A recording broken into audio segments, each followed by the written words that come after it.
কনকনে ঠান্ডার মধ্যে এই শীতের সিজনের একদম সুন্দর একটা চিতই পিঠের রেসিপি নিয়ে এসেছি আপনাদের কাছে। আর কোনো রকম মোল্ড ছাড়াই কিন্তু আজকের এই মিনি চিতই পিঠেটা আপনাদের সঙ্গে শেয়ার করব। নমস্কার, কেমন আছেন সবাই? আশা করছি সবাই খুব ভালো আছেন, সুস্থ আছেন। মৌসুমী রকমারি রান্নাতে আপনাদেরকে আবারও একবার অনেক অনেক স্বাগত। প্রতিদিনের মতো আজও একটা সুন্দর রেসিপি আপনাদের সঙ্গে শেয়ার করছি। আর দেখে তো বুঝতেই পারছেন আজকে একটা দুধ চিতই পিঠের রেসিপি নিয়ে এসেছি আপনাদের কাছে। আশা করছি আজকের রেসিপিও আপনাদের খুব খুব ভালো লাগবে। আর ভালো লাগলে অবশ্যই কিন্তু যারা আজকে আমার প্রথম চ্যানেলে ভিজিট করছেন তারা কিন্তু আমার চ্যানেলটা সাবস্ক্রাইব করে আমার পাশে থাকার অনুরোধ রইল। আর যদি খুব বেশি ভালো লাগে তাহলে একটা লাইক দিয়ে সম্পূর্ণ ভিডিও দেখে নেবেন। পিঠে বানানোর জন্য চালটা আমি দেখুন সকালবেলা ভিজিয়ে রেখেছিলাম। আর এইখানে 2 গ্লাস পরিমাণে চাল নিয়েছি। চালের পরিমাণটা অবশ্যই কিন্তু আপনারা আপনাদের মতো কম বেশি করে নেবেন। তো চালটা ভিজে গেছে। এইখানে আমি ছেঁকে একটা মিক্সির জারের মধ্যে চালটা নিয়ে নিচ্ছি। আর এইখানে খুব সামান্য পরিমাণে জল দিয়েছি। জল দেওয়ার পরে এটা খুব ভালো করে একদম মিহি পেস্ট করে নিতে হবে। কথা বলতে বলতে এইখানে চালটা আমি খুব সুন্দর করে একদম পেস্ট করে নিয়ে চলে এসেছি। আর এটা কিন্তু একদম খুব ভালো করে মিহি পেস্ট করতে হবে। আর এইখানে দেখুন ঘনত্বটা কিন্তু এইখানেও অনেকটাই আছে। যখন এটা রেডি করা হবে তখন কিন্তু এর মধ্যে অল্প পরিমাণ করে জল দিয়ে সুন্দর করে একটা ব্যাটার বানিয়ে নিতে হবে। তো এইখানে দেখুন আমার একবার পেশা হয়ে গেছে, আর একবার আমাকে পিষে নিতে হবে। তো সেটাও দেখুন আমি করে নিয়েছি। সমস্ত চালটা সুন্দর করে পেস্ট করে নিয়েছি, দেখতে পেয়েছেন। তো এইখানে দেখুন পিঠের স্বাদটা বাড়ানোর জন্য আমি কিন্তু নারকেল কুড়ো নিয়েছি। আপনারা চাইলে নারকেল কুড়োটা দিতে পারেন, আর যদি না ইচ্ছে যায় তাহলে স্কিপ করে দেবেন। নারকেল কুড়োটা দিলে কিন্তু খেতে কিন্তু অনেকটাই সুন্দর লাগবে, সেই জন্য অবশ্যই একটু নারকেল কুড়োটা দিয়ে দেবেন।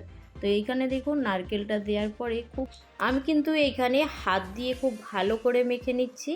আপনারা যদি চান চামচে করে মাখতে তাহলে চামচে করে মেখে নিতে পারেন। হাত দিয়ে একটু চটকে চটকে মাখলে তবে কিন্তু খুব ভালো একটা ব্যাটার বানানো যাবে। আর তখন কিন্তু পিঠেগুলো খুব সুন্দরভাবে ফুলে উঠবে। এইখানে দেখুন আমি অল্প পরিমাণে জল দিয়েছি।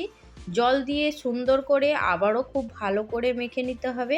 আর একবারে কিন্তু জলটা দেয়া যাবে না, সেই জন্য অল্প অল্প পরিমাণে জল দিতে হবে। আর সুন্দর করে ব্যাটারটা বানিয়ে নিতে হবে। জলের পরিমাণ কিন্তু খুব বেশি হয়ে গেলে তখন পাতলা হয়ে যাবে।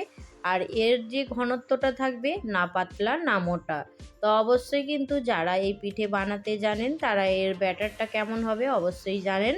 তো এইখানে দেখুন আমি নারকেলটা একটু বেশি পরিমাণে দিয়েছি। খেতে সবথেকে বেশি সুন্দর লাগবে, সেই জন্য একটু নারকেলের পরিমাণটা বেশি দিয়েছি। তো আপনারা যদি মনে করেন নারকেলের পরিমাণটা কম করতে তা কম দিতে পারেন, আর যদি মনে করেন নারকেলের পরিমাণটা দেবেন না সেটাও করতে পারেন। তো নারকেলটা দিলে খেতে একটু বেশি ভালো লাগে, সেই জন্য আমি দিয়েছি। এটা আমার একদম সুন্দরভাবে রেডি হয়ে গেছে। তো এইখানে এবার দেখুন আমি একটা মোল্ড নিয়েছি।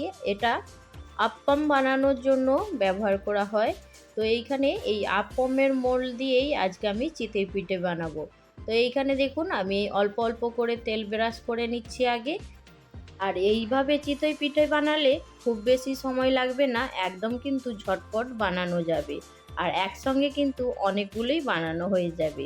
তো এই মিনি চিতই পিঠের রেসিপি আজকে আপনাদের কেমন লাগলো জানাতে কিন্তু ভুলবেন না। এখানে আমি রিফাইন তেল দিয়ে তেল ব্রাশ করেছি। তো এইখানে আপনারা চাইলে সরষের তেল দিতে পারেন, কিন্তু সরষের তেল দিলে পেছনটা একটু হলুদ হয়ে যাবে, সেই জন্য চেষ্টা করবেন এইখানে সাদা তেল দেওয়ার জন্য। তো আমার এইখানে তেল দিয়ে খুব সুন্দর করে গরম করা হয়ে গেছে। এবার আমি অল্প অল্প করে ব্যাটার এর মধ্যে দিয়ে দিচ্ছি।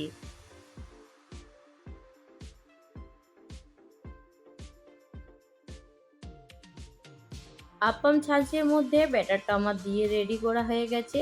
এবার ওপর থেকে একটা ঢাকনা ঢাকা দিয়ে দেব।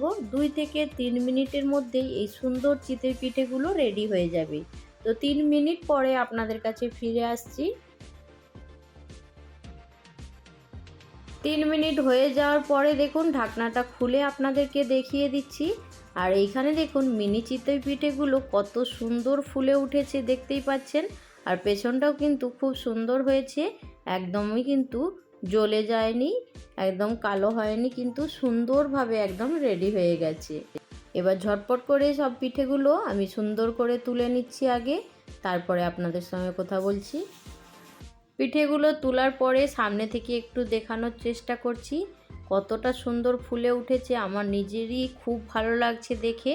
আর এইখানে দেখুন আবারও একবার দেওয়ার জন্য তেলটা ব্রাশ করে নিয়েছি, আর অল্প অল্প করে ব্যাটার আবার এই প্যানের মধ্যে দিয়ে দিচ্ছি। দেখুন এই পিঠেগুলো আমার হয়ে গেছে, এবার তুলে নেব। আর সব পিঠেগুলো আমার সুন্দর করে রেডি করা হয়ে গেছে। তো এইখানে দেখুন পিঠেগুলো সব রেডি হয়ে গেছে। চলুন এবার এইগুলো দুধে দেওয়ার জন্য এবার দুধটা রেডি করে নেব। আর পিঠেগুলো দেখুন কতটা সুন্দর হয়েছে, তো আমি হাতের মধ্যে নিয়ে আপনাদেরকে দেখিয়ে দিচ্ছি। আর এইখানে একটা পিঠে দেখুন আমি একটু ভেঙে দেখিয়ে দিচ্ছি ভেতরটা কত সুন্দর জালিদার হয়েছে। আমি আজকে যেহেতু দুধ চিতই পিঠে বানাবো, সেই জন্য এবার দুধটা গরম করে নেব। তো এইখানে আমি হাফ লিটার দুধ নিয়েছি। এইখানে দুধের প্যাকেটটা ধুয়ে খুব অল্প পরিমাণে একটু জল দিয়েছি। আর জলের পরিমাণটা কিন্তু খুব বেশি দেয়া যাবে না, জলের পরিমাণটা বেশি হয়ে গেলে দুধটা ঘন করতে অনেকটাই সময় লাগবে, সেই জন্য জলের পরিমাণটা অল্পই দেবেন। আর এইখানে আজকে একটা সুন্দর জিনিস আপনাদের সঙ্গে শেয়ার করব, দুধটা কিভাবে একদম ক্রিমি ক্রিমি হয় সেটাই দেখানোর চেষ্টা করব। তো এইখানে দেখুন দুধটা আমি অনবরত নাড়াচাড়া করতে করতে অনেকটাই কিন্তু ঘন করে ফেলেছি। এবার এর মধ্যে যে চিতই পিঠেটা আছে সেটা দিয়ে দেব।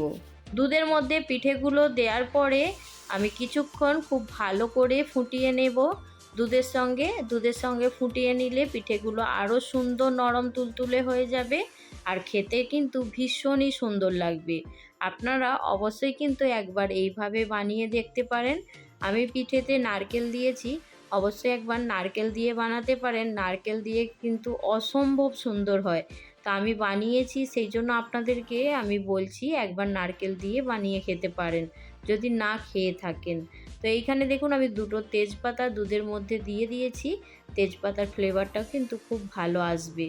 এবার দিয়ে দেব পরিমাণ মতো চিনি।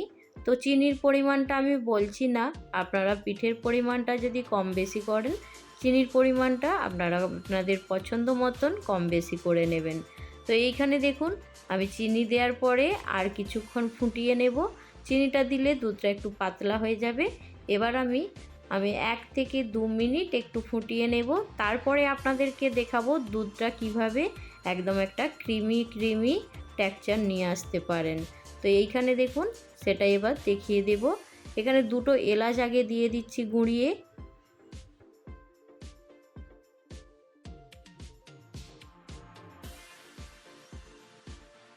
মিষ্টির স্বাদটা ব্যালেন্স করার জন্য এইখানে দেখুন খুব অল্প পরিমাণে একটু নুন নিয়েছি, নুন দিয়ে খুব ভালো করে মিশিয়ে নিচ্ছি। নুনটা কিন্তু অবশ্যই দিবেন, নুনটা দিলে খেতে কিন্তু ভীষণই ভালো হয়, নাহলে কিন্তু মিষ্টির মধ্যে একটা জলসা স্বাদ হয়। এবার দেখুন দুধের ঘনত্বটা কিভাবে পূরণ করবেন, তার জন্য এইখানে 1 চামচ শুকনো চালের গুঁড়ি নিয়েছি। এবার একটু জল দিয়ে খুব ভালো করে গুঁড়িটা আমি জলের সঙ্গে মিশিয়ে নিচ্ছি। চাল গুঁড়োটা খুব ভালো করে দেখুন আমি চামচ দিয়ে গুলিয়ে নিচ্ছি। আর খুব ভালো করে যখন জলের সঙ্গে মিশে যাবে তখনই কিন্তু এই দুধের ওপরে দিয়ে দিতে হবে। আর সেই সময় কিন্তু গ্যাসের ফ্লেমটা লো করে দিতে হবে। দেওয়ার পরে দেখুন খুব ভালো করে একটা খুন্তি দিয়ে হোক কিংবা চামচ দিয়ে খুব ভালো করে এটা একটু গুলে নিতে হবে, আর না হলে নিচে কিন্তু জমাট বেঁধে যাবে। গ্যাসের ফ্লেমটা জোরে থাকলে গ্যাসের ফ্লেমটা অবশ্যই কিন্তু লো করে দেবেন যখন দেবেন। আর এইখানে দেখুন আমি 2 মিনিট খুব ভালো করে ফুটিয়ে নিয়েছি। আর এইখানে কিন্তু আমার দুধ চিতই পিঠে একদম রেডি। আর দেখতেও কিন্তু যেমন সুন্দর লাগছে, খেতেও কিন্তু অসম্ভব সুন্দর হয়েছিল। তো অবশ্যই আপনারা একবার এইভাবে বানাবেন, আর আপনাদের কেমন হয়েছে সেটাও কিন্তু জানাতে ভুলবেন না। তো আজকের রেসিপি এইখানেই শেষ করছি। পরবর্তী রেসিপি নিয়ে খুব তাড়াতাড়ি আরও একটা সুন্দর ভিডিওতে দেখা হবে। সবাই ভালো থাকবেন, সুস্থ থাকবেন, বাই।